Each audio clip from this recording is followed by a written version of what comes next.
જય મહાકાલ મિત્રો, દિવસ પહેલો ભાગ 1માં આપણે દર્શન કર્યા મહાકાલેશ્વર મંદિર, ત્યારબાદ હરસિદ્ધિ માતાજીની આરતીનો પણ લાભ લીધો અને અંતમાં આપણે મહાકાલ લોક પણ જોયો.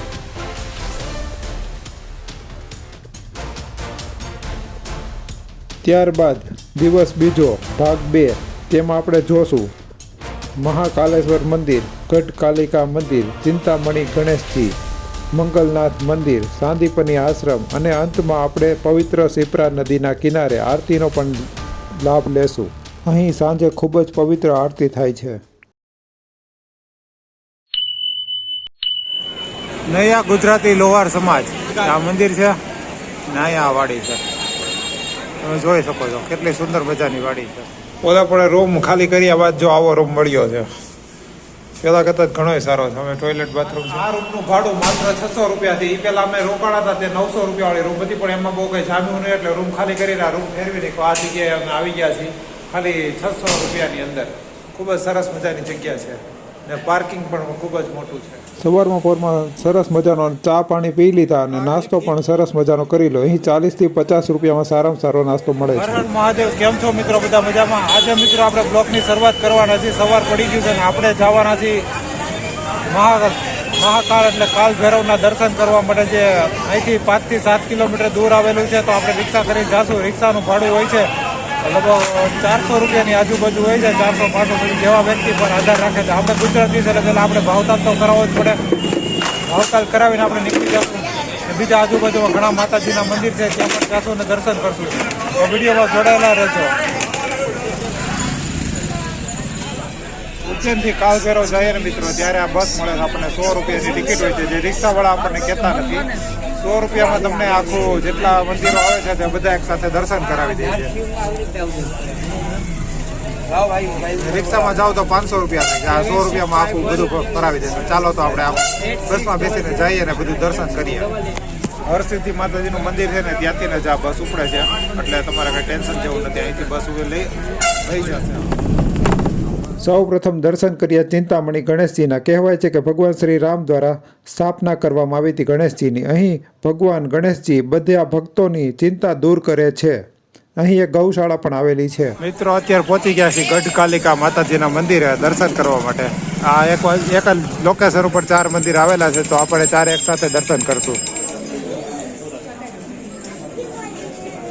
આ મંદિર અહીંયા આવેલું છે. અહીંયા પણ એવા જ દીવડા છે.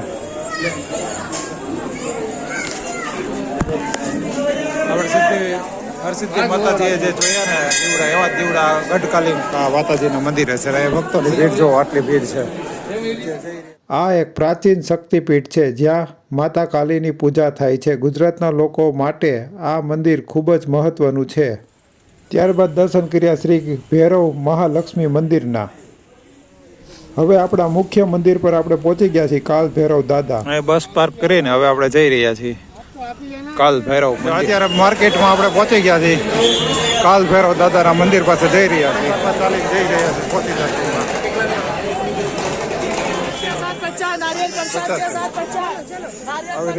ભગવાનને ધરવો હોય તો તમે ધરી શકો છો. અહીં છાંયડાની તો કઈ વ્યવસ્થા મને લાગી નહીં, પણ આ એક વૃક્ષ જોયું ને, અતિ પૌરાણિક વૃક્ષ છે. તે બધા ભક્તોને છાંયડો આપે છે. ફાઇનલી પહોંચી ગયા છે કાલ ભૈરવના મંદિરે દર્શન કરવા માટે જઈ રહ્યા. જોવો ગરદી.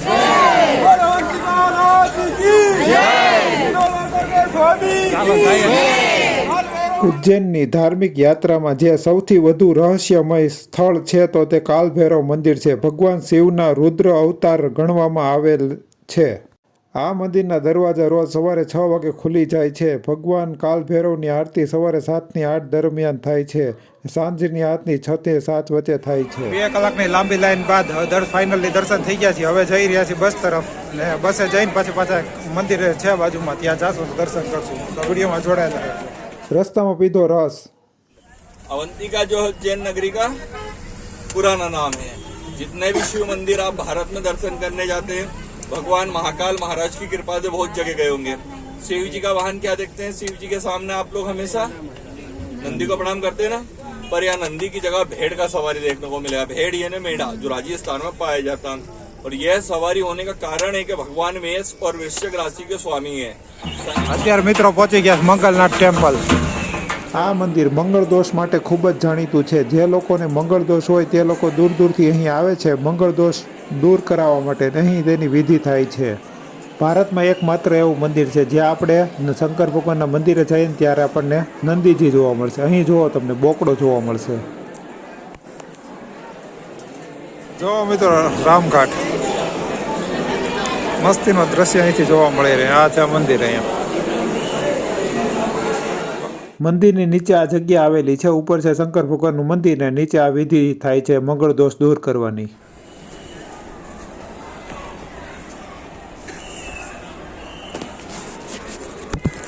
અહીંયા કરીએ મિત્રો મંગલનાથ મંદિરના દર્શન। હવે જાશું બસ ઉપર, ત્યાંથી જાશું કૃષ્ણ ભગવાન જે જગ્યાએ ભણતા ત્યાં જગ્યાએ। એક દિવસમાં જેટલા મંદિર કવર કરવાના થશે, દર્શન કરવાના જેટલા મંદિર એક દિવસની અંદર, એટલા હું તમને કરાવવાનો પ્રયત્ન કરી રહ્યો છું।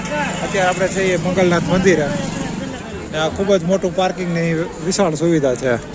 ત્યાંથી આપણે જાશું શાંતિપની આશ્રમ, જ્યાં કૃષ્ણ ભગવાન ભણતા, ત્યાં આપણે જાશું ને કરશું દર્શન।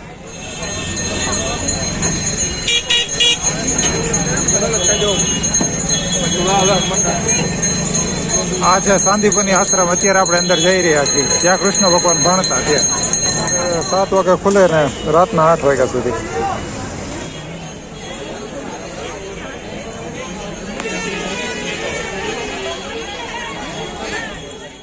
ઉજ્જૈનમાં આવેલો છે સાંદીપની આશ્રમ, જે મંગલનાથ રોડ પર શિપ્રા નદીના કિનારે આવેલો આશ્રમ છે। ચાલીને જઈ રહ્યા છીએ ગોમતી કુંડ ઉપર।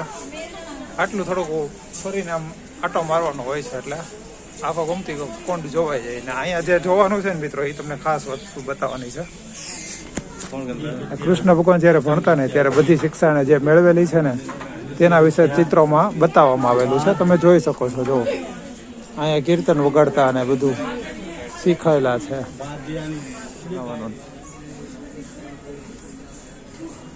સીવવાનું બધું ભગવાનને શીખવાડવામાં આવેલું છે। જોયું મિત્રો, કેટલું સુંદર મજાનું જ્ઞાન આપણને અહીં મળી રહ્યું છે, તમે જોઈ શકો છો।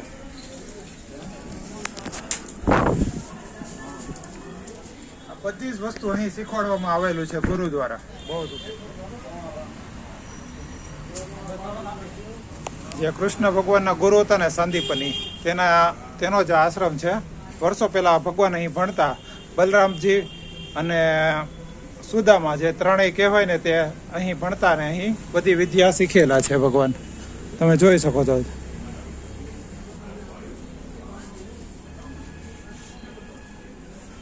ગારાના રમકડા કઈ રીતે બનાવે તે પણ ભગવાન અહીં શીખેલા છે। તો 64 કળા અહીં પૂરી થાય છે। ભગવાન દંડ પેન ને બધું પણ અહીં શીખેલા છે।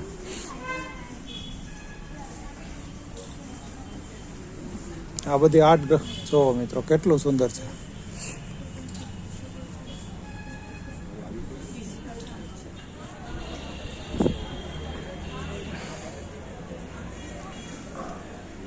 મિત્રો આ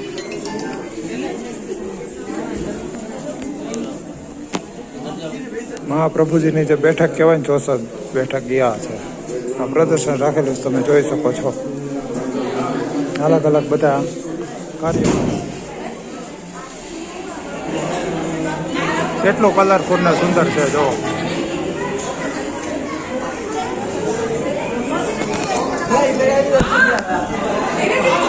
આ બધી જીવનકાળ દરમિયાન જે કે દ્રશ્યો ભગવાને કર્યા હતા ને જીવનમાં, એ તમને જોવા મળી રહ્યા છે।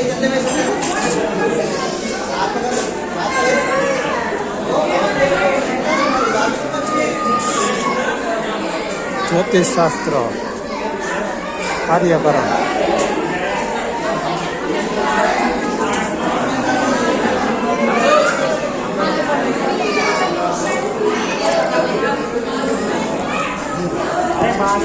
બધું શિક્ષા જે કરી હતી બધાને, એ બધું એને જોવા મળે। આયુર્વેદ પ્રધાન આ બધા માણસોને સાજા કર્યા હોય તે છે। બીમાર માણસોને સાજા કરે। સવારના 11 વાગે નીકળ્યા હતા। બધા મંદિરો જોયા બાદ સાંજના 5, 5:30 જેવું થઈ ગયું છે। હવે આપણે જવાનું છે શિપ્રા નદીના કિનારે આરતી જોવા। ને પાણીની વ્યવસ્થા પણ છે. ખૂબ જ ભવ્ય, ખૂબ જ મોટો અને વિશાળ ભવ્ય આશ્રમ છે. અહીં હજારો માણસો રોજ આવે છે અને દર્શન કરે છે ભગવાનની વિદ્યાપીઠના. તમે જોઈ શકો છો. આશ્રમ જોયા બાદ બસમાં બેસીને સીધા પહોંચી ગયા રૂમ પર. જો મિત્રો, આ તમને દેખાઈ રહ્યું છે એ મહાકાલનું મંદિર છે, ઉજ્જૈનના મહાકાલ. ને અહીંયા આપણી હોટલ છે એક્ઝેક્ટ આ જગ્યાએ. અહીંયા સરસ મજાની જગ્યા મળી ગઈ છે આપણને. ને સામે છે નદી ને બધું મસ્ત લોકેશન છે. જો એક નંબર ઉપર જગ્યા મળી ગઈ છે. રેન્ટ પણ એકદમ ઓછો છે. હવે જઈ રહ્યા છીએ રામઘાટ ઉપર આરતી જોવા માટે. તો ચાલો અમારી સાથે જઈએ. આપણે બીજા માળ ઉપર જગ્યા મળી છે, પણ લોકેશન ખૂબ સારું છે. મને તો બહુ ગમ્યું. જ્યાં પણ રોકાવાનું થાય તમે તો અહીં આવી શકો. હું તમને ડિસ્ક્રિપ્શનમાં આની ડિટેલ બધી નાખી દઈશ, તમે આવી શકો છો અહીંયા. આરતીની જોરદાર તૈયારી થઈ ગઈ છે ને આપણે પહોંચવું જ પડશે ફટાફટ, નકર આરતી શરૂ થઈ જશે. તો જઈએ ફટાફટ ને જઈએ કરીએ આરતી મંત્ર. અહીંયા પહોંચી ગયા છીએ ઘાટ ઉપર.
અહીંનું જે ધાર્મિક અને પવિત્ર વાતાવરણ છે હું તમને શબ્દોમાં કહી નહીં શકું. તમે જાતે આવી જે મહેસૂસ કરશો ને તમને ખૂબ જ અનુભવ સારો થશે. એક નવી ઉર્જાથી ભરી દે છે. અહીંનું વાતાવરણ ખૂબ જ સુંદર અને પવિત્ર છે.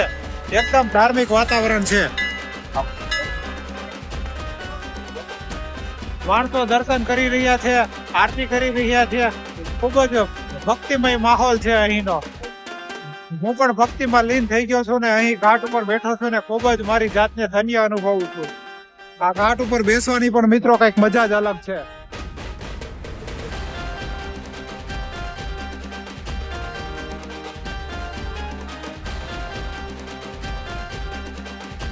મારી પાછળ જે જોઈ રહ્યા છો ઉજ્જૈનની પવિત્ર નદી શિપ્રા નદી છે. અહીં જે કુંભ મેળા જે થાય છે ને આ નદી ઉપર જ થાય છે.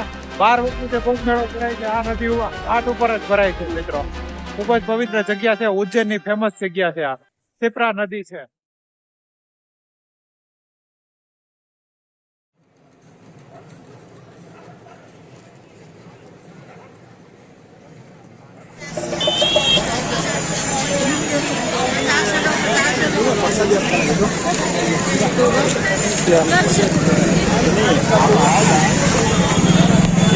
કાલે દર્શન કર્યા હતા હરસિદ્ધિ માતાજી, આજે ત્યાંથી પસાર થઈ રહ્યા છીએ ને રામઘાટ આરતી થઈ ગઈ છે.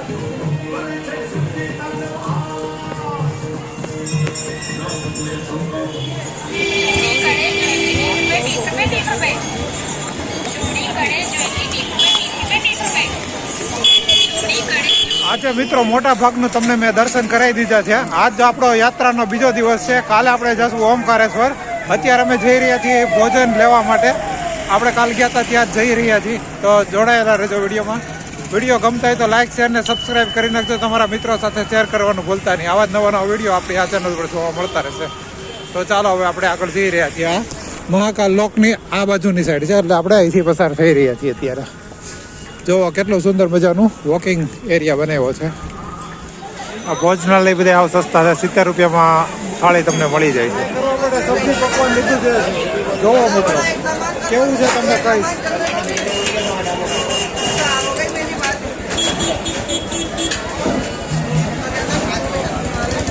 સારું છે આપણા ગુજરાતની હાથમાં ન આવે, એક નંબર ટેસ્ટી હોય તો ગુજરાત ચાલે. જમીન આવી ગયા છીએ રૂમ ઉપર. કાલ સવારે વહેલા 4 વાગ્યામાં ભસ્મ આરતીના આપણે દર્શન કરવા જાશું ને આપણો આજનો ઉજ્જૈનનો છેલ્લો દિવસ છે. કાલે આપણે નીકળી જશું ઓમકારેશ્વર જવા માટે. તો વિડીયો પૂરો જોજો. Thank you. આવજો.